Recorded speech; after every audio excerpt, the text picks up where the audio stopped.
Welcome to the Rock is George podcast. I'm your host, George Dionne.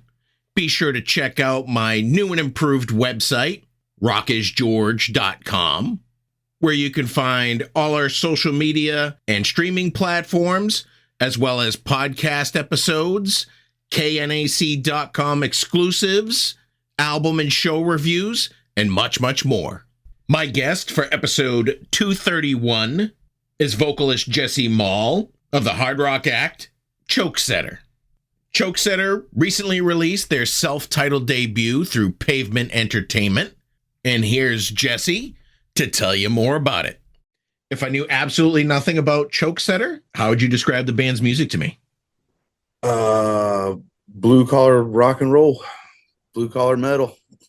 I like that, blue collar rock and roll. I mean, a lot of the sites describe you as stoner rock, but I think collar metal is pretty dead on, I think. Yeah, we get locked up in that for some. I mean, I understand why, but yeah, I don't think we're quite stoner rock. We're not quite doom. We're not quite metal. I just, we're working man's rock and roll. Pissed off people that were in factories for 12 hours a day. So the band formed somewhere around 2018. How did it all come together? Those guys had been writing and doing stuff and looking for a singer for a little bit, and I'd been out of music for about 3 or 4 years. I was just concentrating on my family, having fun, you know what I mean, just doing the family thing. And I happened to be sitting, Larry is our drummer, he's a tattoo artist, and I happened to be sitting in his chair one day, and he was playing their stuff, just going over it for himself. And I was like, man, what's that? He said, you thinking about singing again? I was like, no, not really. I'm having fun sitting at home, And he played another song, and I was like, oh, man, dude, that's really good. So I come home and told my wife about it. And I was like, hey, they're looking for a singer. And like the next day they called me, and they're like, you want to do it? And we just kind of jumped off from there. It was pretty wild how it all went down, really. Were you always an original band, or were you doing covers in the beginning? No, we've always all been original guys. I enjoy creating too much to, play somebody else's stuff. We do every once in a while to have fun. Obviously, it's fun to do a cover now and then, but to be a cover band, no, if I'm going to play music, it's going to be, our music. So are you from Illinois? Is that where you guys are from? No, South Bend, Indiana. Indiana. That's it. Yep. Is the music scene, I mean, obviously the music scene is friendly to a new band coming out that plays original music. Somewhere like here in Massachusetts, it's almost exclusively cover bands, and you have to do that to kind of make the transition. No, we're really lucky in our location. We are only like an hour and 20 minutes from Chicago, and we're an hour and 20 minutes from Fort Wayne. We're only 2 hours from Indy. We're only like 3.5 hours from Detroit, 4 hours, like 2 hours from Grand Rapids. We're in like an awesome central location to branch out everywhere. We're only 10 hours from you guys. I mean, our furthest drive was home. That we ended in Jersey. That tour, our last show was in Jersey, and that was only like an 11.5 hour ride home. So we're in a really good location here in Indiana. Chokesetter recently released their debut album. It came out on May 16th through Pavement Entertainment. Had the band been sitting on these songs for a while? I mean, you formed in 2018. It's 2025. Well, we released that album, and originally released that album, and like a week later, the pandemic hit. So we had like a whole tour around that album planned out in the early 2020. When all that shit went down or whatever. So yeah, we ended up canceling like 30 or 40 shows, and we had all those like 1,000 CDs sitting in our garage, and all those plans. And we kind of went with we either hone it while we're stuck doing nothing, or we're old and we give up. What do you do?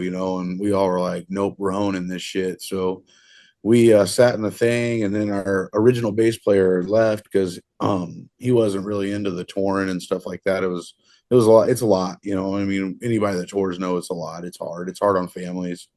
So we got our new bass player, Dustin. Well, not new no more, but And we decided to go in and just re-record everything, and we ended up signing the deal with Pavement. So they wanted us to re-record the album since nobody had ever heard it really.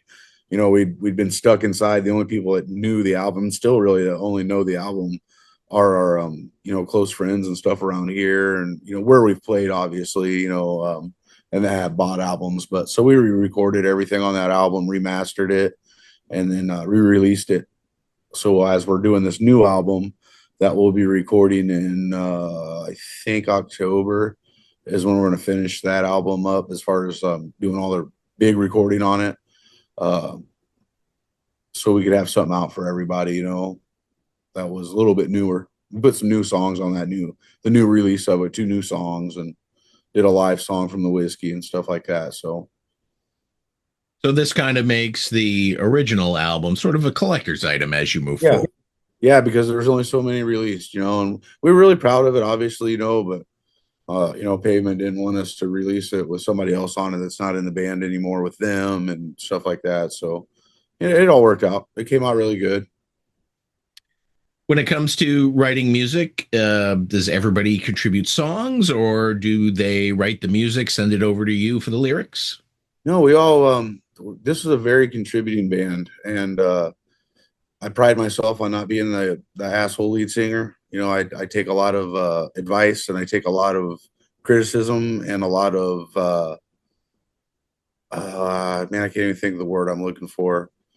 But we all work together. We all come to the table. You know, I'll just think of I'll have a lyric in my head, and I'll have a certain riff that goes with it, and I'll hum it to Steve because I can't play guitar for shit. I don't know why. I just never was able to pick it up.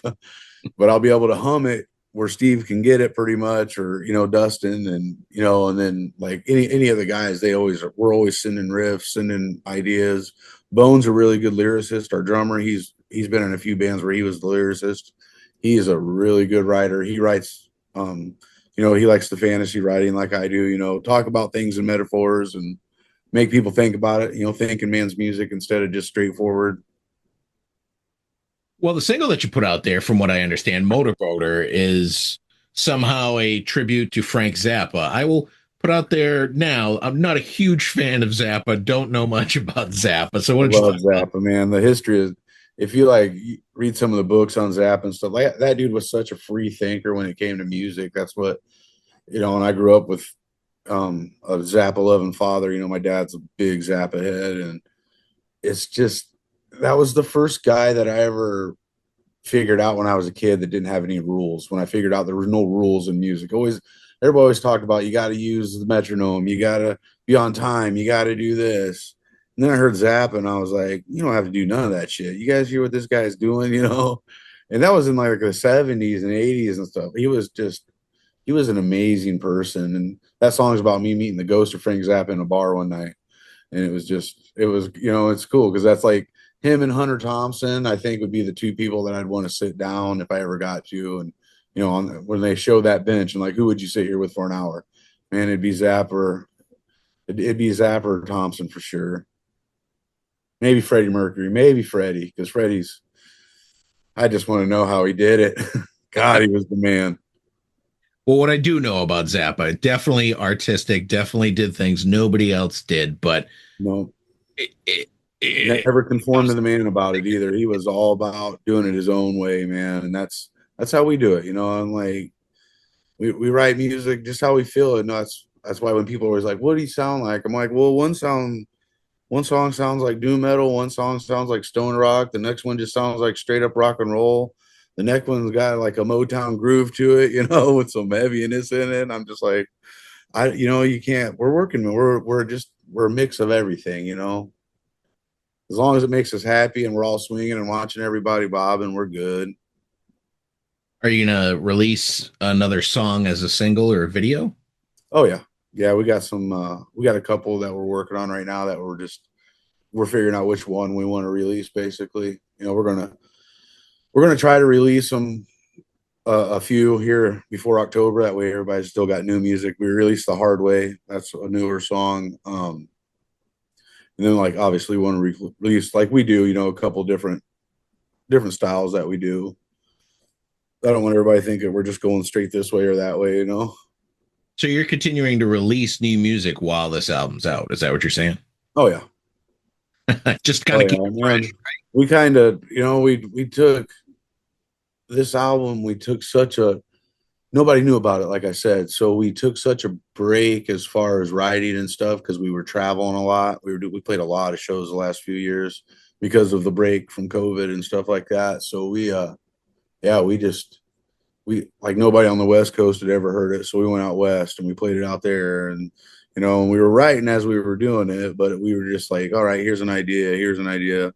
It's on the process board. This is what we got, and then, oh shit, here we got to go out with CROBOT, or oh shit, here we got to go out with these guys, and it's like, damn, dude, you never have time. And then so this summer we were like, let's just do a few shows. We'll do this CROBOT tour, and we'll come home and play a little bit of local stuff, and then we'll really concentrate on getting these new songs out for everybody. So the album artwork for the self-titled album is pretty cool, and that kind of is synonymous with hard rock and heavy metal music. You got to have a good eye-catching cover. Who designed it? That's Bone. Yeah, That's our drummer. Yeah, he's the man. He does a lot of our t-shirt designs, a lot of our posters, all that kind of stuff. Yeah, Bone's the man. so is this sort of the band's mascot, like Eddie is to Iron Maiden? It might start being the new one. Our logo, I don't know if you ever seen our Sprocket logo. That's kind of, man, that thing really, it caught fire all these years, and like everybody knows us by that logo. It's really crazy how that skull Sprocket logo just, I think that's kind of our calling card. Everybody knows that Sprocket. So AI seems to be creeping into the music industry as of late, from assisting in songwriting and actually full bands on Spotify that have created full albums. Has Chokesetter ever used AI in their songwriting? No, and we will never. We don't do the auto tune. We don't do the nothing. And what you get is what you're going to get live. If I can't do it live, I'm not going to do it on album. I cannot.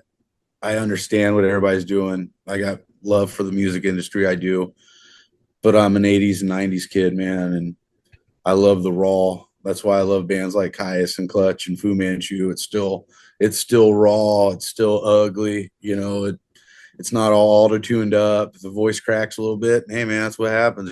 That's going to do that shit live too. So I can't stand all the prettiness of the studio. I don't like it. If I could record live every song, I would. And AI is sort of cold in the way that it responds to things, and It'll never have the emotion that you'll no AI will ever write. A Queen song, or a Clutch song, or a Chokesetter song, or a Pantera song. Those songs off of like Far Beyond Driven. That's just such raw emotion. You'll never get that out of a computer. They're just too 1011. So I asked AI for the next question.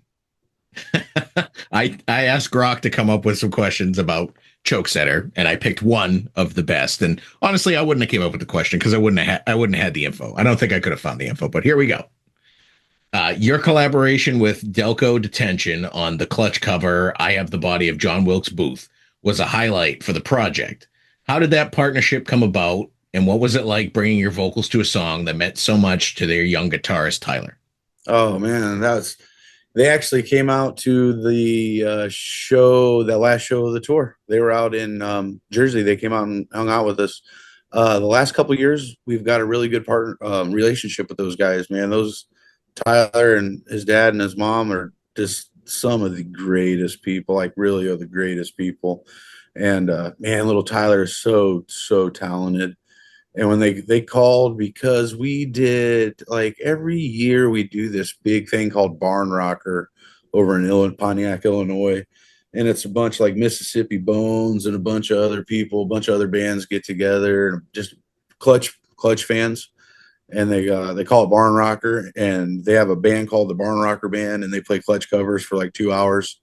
And then they have a couple other bands come up and just play and have fun. And we got involved with those guys because I'm close with the singer of Mississippi Bones, and he invited me out once, so I went out there with him because he's the singer of the Barn Rocker Band. And I ended up just hanging out with everybody out there, and he turned me on, turned Delco onto us because he had done a song with them. And Adam called me one day and was like, "Hey man, we got this song. I watched your Barn Rocker stuff. You wanna do the song with us?" And I was like, "Hell yeah, man." I'm getting ready to do another one with them. Actually, they just sent me some stuff a couple days ago. Actually, I just got the email when I was looking at your stuff. And this kid Tyler is literally a teenager, right? Oh, this kid. Yeah, he just turned, I think he just had a birthday when we were out there. I think Tyler just turned 14, 14 or 15, I think. But when I did that song with him, he was only 12. And and what got me was like, I seen him do that song with Neil. And it was, I kind of had the reaction Neil did. I was like, oh boy. Really. And then I watched that one with Neil and I was like, oh, shit, this kid's legit, man. Like that's one of those prodigies. And you got kids like that get distracted real fast with video games or boobs. You know what I mean? and you gotta keep those kids pumped up because there's not many of them left in the world. There's not many of us musicians that give a shit about it, that care about learning the instrument or learning how to write the song or the lyric or why the lyric is like that or why that rhythm goes with that. And they're just like, oh, the computer figured it out for me. That's going back to that AI shit like we were talking about. Not Tyler. That kid's a machine. Absolute machine. He's gonna do big things. You're gonna see big things out of that kid. Awesome. You mentioned you just finished up a touring run with CROBOT. How did that go overall? Oh, great. I met the CROBOT guys like 10 years ago. Yeah, 2014, so 11 years ago now, on their first big tour with Clutch on the Earth Rocker tour. And we just happened to meet here in my hometown. And me and Brandon striked up a relationship, a friendly relationship through the internet, just talking back and forth and bullshitting, and him giving me advice over the years about how to keep my voice fresh while we're on the road. And it just happened to one day. He was like, "Hey, we need somebody to go out. You guys want to go?" And we were like, "Shit, yeah, man." And our drummer Bone and their guitar player Bishop, they're pretty good buddies. They're both tattoo artists that trade off going back and forth to each other's studios and stuff. So down in Texas and up here. I don't know if Bishop's been up here yet. I don't think he has. No, Bone's been down there to do a studio though. But yeah, those guys, man, you couldn't ask for better dudes to go out on the road with. Like legitimately, every day was so much fun, and they were so cordial to us. They, never a bad day or a bad vibe ever. It was great experience with those guys. And as we were talking before the interview started, they're pretty funny guys, and they don't take themselves too serious. Oh, I got one of the best videos of Bishop warming up while we were playing. It was we're all still laugh about it. It's like an inside band joke now. It's so funny, man. It was so funny. So what crazy. What is Chokesetter's plans for live performances going forward? We're actually playing with a band, a two-piece band out of Wisconsin called 20 Watt Tombstone. If you never heard of those guys, check them out. Those guys are fantastic. Like right up Left Lane Cruiser Alley, stuff like that. They're really, really good. We'll be with them just for 2 days, but we're playing here close to home. We haven't been home in over a year. So we're going to play home here in like South Bend, Mishawaka area on the 26th. And we'll be in Michigan City at a brewery with those guys on the 25th.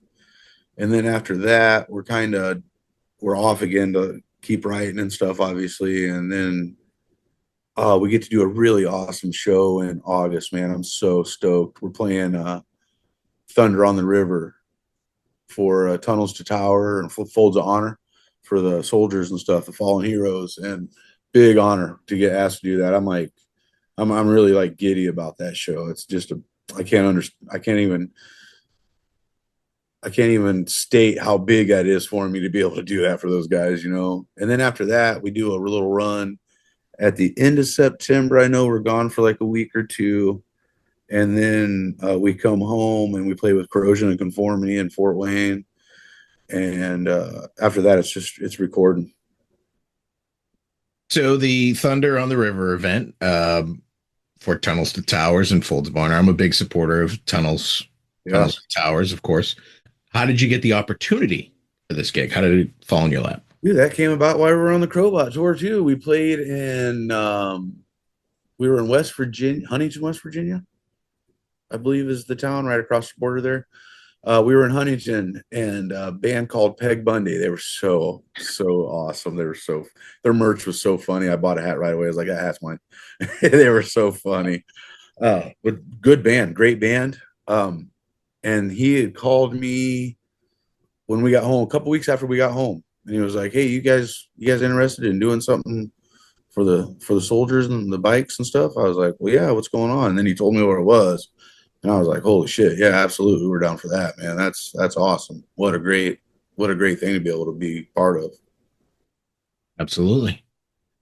You mentioned you're playing a brewery locally. It's the Burnham Brewery, I believe. Yeah, there we go. I don't drink, so I don't remember the breweries and shit. If it was a dispensary, I could have told you right away.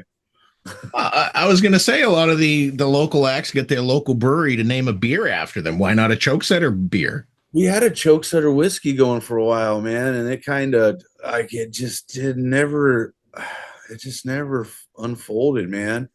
Our buddy's owns a hot dog stand. He did name a hot dog after us. That was pretty awesome. Wow, it's surprisingly in Indiana and not Illinois that would happen. Yeah, Burnham's a good brewery, though. I know the guys really enjoy their stuff. Like, if I'll drink a beer with everybody every once in a while. Like, usually at the end of the tour or something like that, I'll have a celebratory beer with everybody because it doesn't bother me. Like, it's been 16 years now I've been sober, so it's not that big of a deal. Right. But that warm Guinness and one warm shot of Jameson, boy, it's the devil, Bobby Boucher.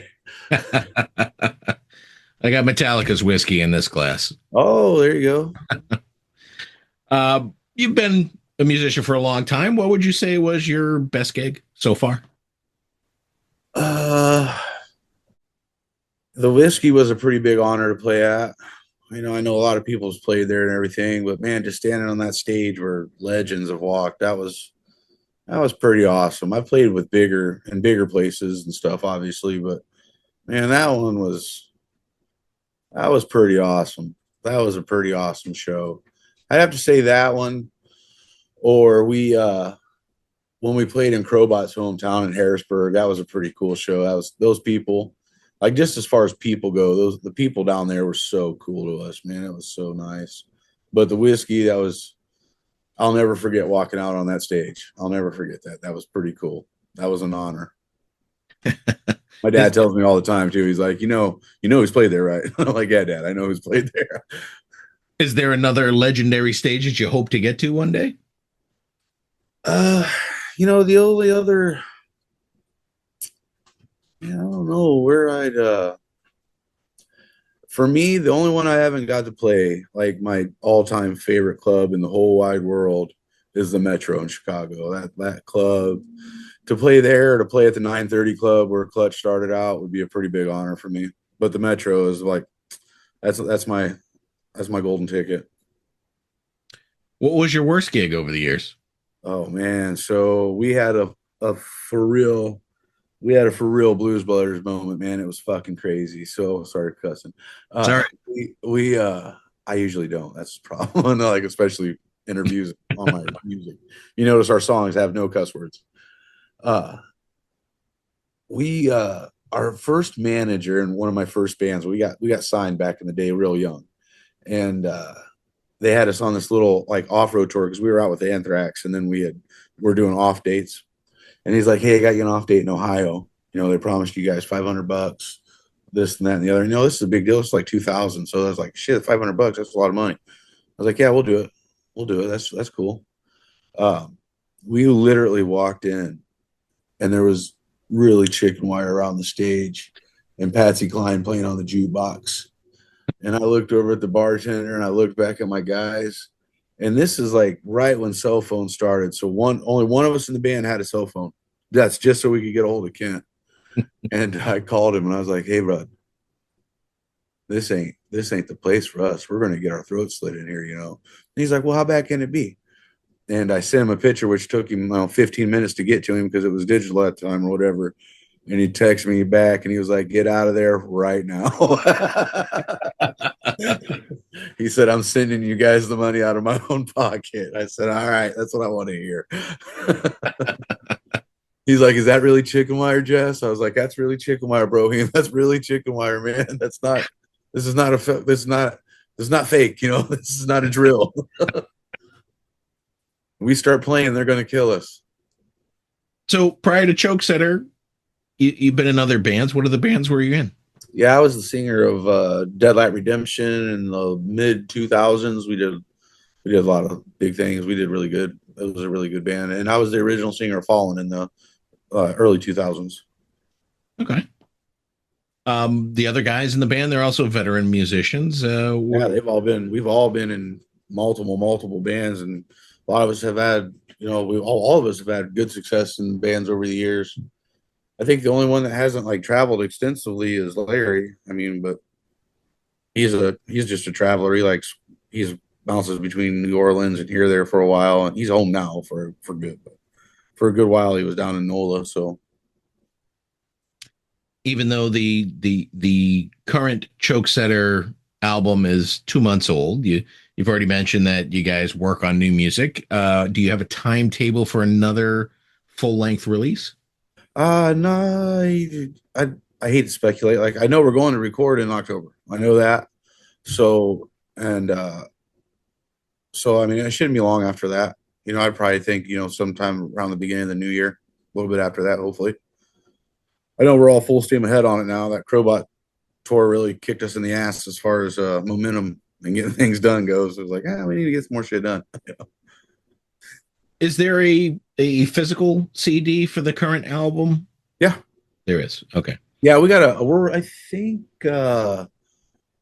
I think Larry's working on a store, him and Steve or something for us, you know, but if anybody wants a physical copy, all they have to do is go to this website. We send it to everybody for free and shit like that, unless you want it like next day or in some special packaging or something, you know, but we sign them all and send them if they want them, whatever.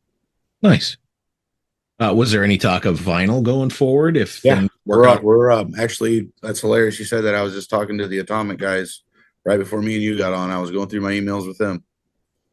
So there will be vinyl, everybody. I know everybody's screaming about it, man. There will be vinyl coming.